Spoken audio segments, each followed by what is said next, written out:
Hi, everybody. I want to talk about the fact that okay, look, this is I've seen like a little bit of how, for example, right of center institutions operate. I've seen a little bit of how elite educational institutions operate, and how brain power is sort of co-opted from these institutions and then appropriated to conform with the rather banal agendas of wealthy people effectively. um, a lot of young people who want to do something with their life, for example, if they go to Harvard or Yale or Stanford or something. I mean, typically, if they have some ambition of success or whatever, you're typically going to be the fantasy you're looking towards is in some sense being appropriated by other wealthy people who maybe know more about the world or certainly would like to control, if not, I mean, in a way, yeah, control you. It's not fully just that they're harnessing you. There's a control exercised in doing so. You'll be polished, you'll be shaped. And it seems to me as though this populist era is not designed to. I'd say the people who maybe are in control of things have real influence in government, in business, in the in shaping the mentalities of policymakers and elites. They're not really looking out for their underlings in a way. And you can easily, I think, if you're trying to be successful, get roped up into agendas that are dangerous for you and your well-being. Now, that being said, it seems everything's dangerous today. Everything pisses somebody off. Everything is certain to get you some enemies. But let's look at real world examples. Okay, J.D. Vance is kind of like a fantastic example of somebody who was sort of groomed by power. Now, Peter Thiel and the PayPal Mafia were not necessarily. They were actually. I mean, they became very wealthy, but the way their political views developed was kind of outsider-y. Insofar as they were not a part of the older, waspy guard of American power, a very hierarchical arrangement based on the East Coast. They were sort of coming out of the rough and tumble of Silicon Valley. But now they've become so wealthy, they're basically the powers that be at this point. So, Vance receives so much flack because he comes out of that world, the world of the tech elite. And so he's distrusted, and he receives all kinds of, hatred. And I mean, anybody who's involved in politics at this point is pissing people off and has, I mean, there's very dangerous currents of thought out there for such people. And I don't, I'm not trying to. I don't approve of that.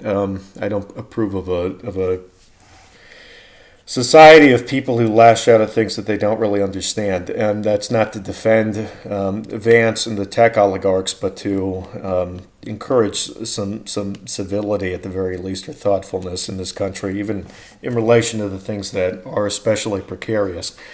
But anybody, yeah, if you speak out against, here's a funny thing. So people think, for example, that powerful people control the country and you can't speak out against them. Well, there may be certain ways in which that's true, perhaps. And, it depends on your job, I guess. But I feel like it's mostly a minority of people who are in a position where they can't speak out against power. I think for most people, you can't speak out against the people who present themselves as speaking against power. That's mostly the more dangerous thing. That's the more common vulnerability.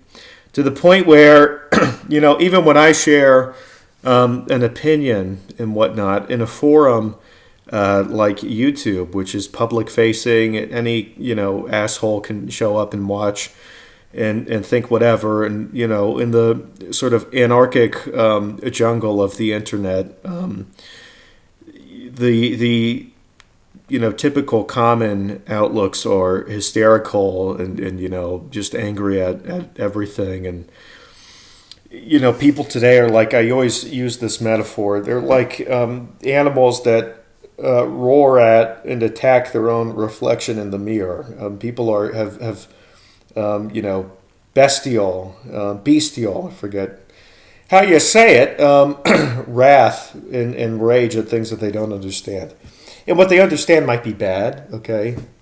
But the principle, the mere principle, the analogy here is meant to illustrate a principle where people are just angry at shit that they don't get.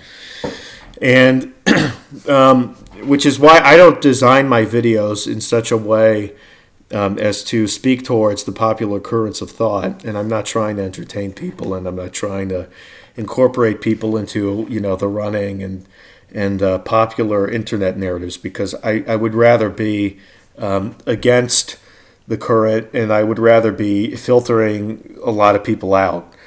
I'm against all of this, to be honest. Most things in society, I think, are pretty atrocious, and there's not room for me to speak comfortably because things are so emotional right now.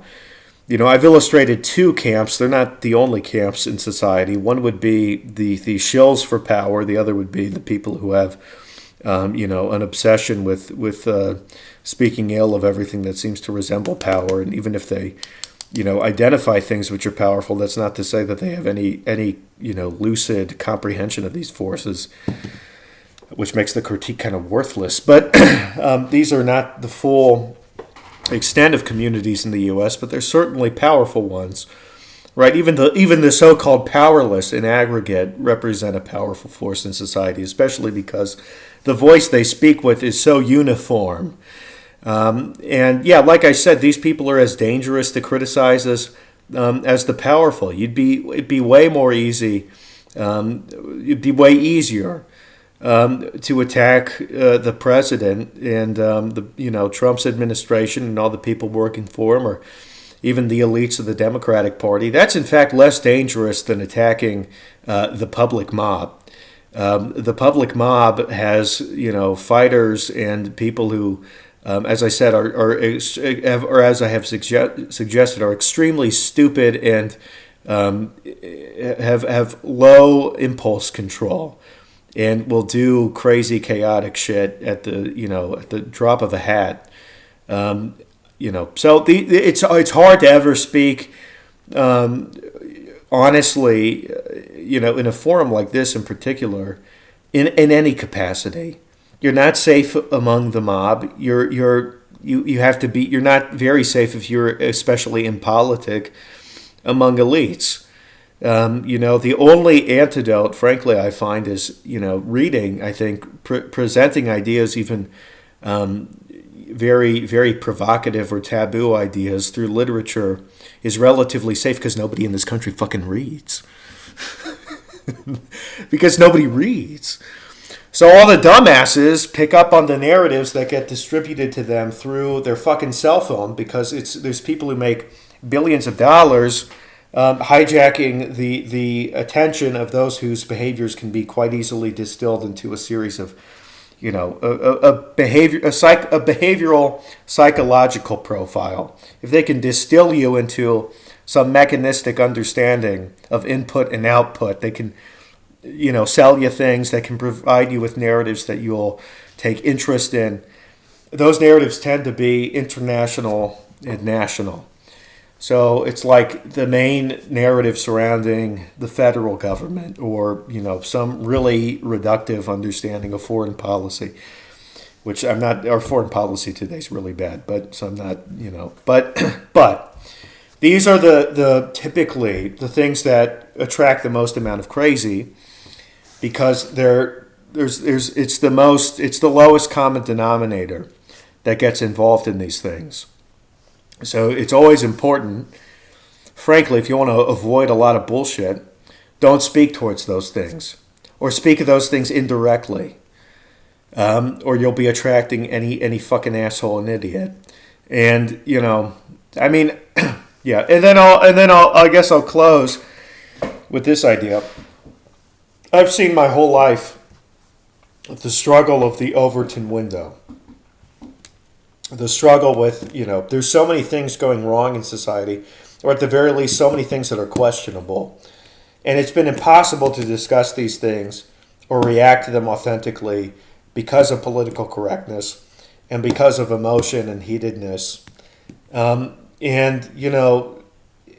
seems like even if the Overton window has moved a little bit or something, or some of the most obvious and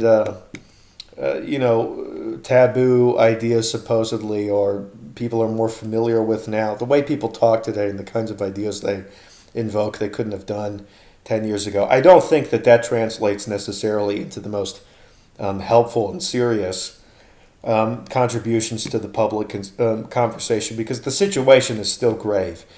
So if you want to fix it, you still have to be speaking towards things that are wildly inappropriate to most people, that will put you in harm's way if you're not careful. And that hasn't changed, and now it's gotten to the point where it seems like, it used to be, in my view at least, maybe I was only seeing one part of the equation, but I felt it very intensely. It seemed like the right was the group that was shut up. Nowadays, it seems like everybody's shut up. The right and the left will shut you up. Everybody's so emotional. And they've been, subjecting themselves to propaganda over these last few years. It's just ridiculous, to the point where, in elite circles, you're supposed to speak towards the virtue of democracy. The most critical you can get is just being an especially, eccentric classical liberal. That's about it. You always have to talk about how great the democracy is. But meanwhile, the institutional world is so gatekept and curated, it's not actually reacting to much of the stupidity that's going on the ground, to the point where it seems like any rationally minded person would have serious doubts about many of the philosophical premises that uphold our society today. And that stuff is still not really permitted in many spaces. And you have to be very careful in how you frame the issues at the very least. But finding the people even who would listen to that conversation or hear you out is very difficult. And you have to have some relevancy in your life, right? You have to be talking about things that are of interest to decision makers and taste setters in society. All right, I'll leave it at that. Goodbye.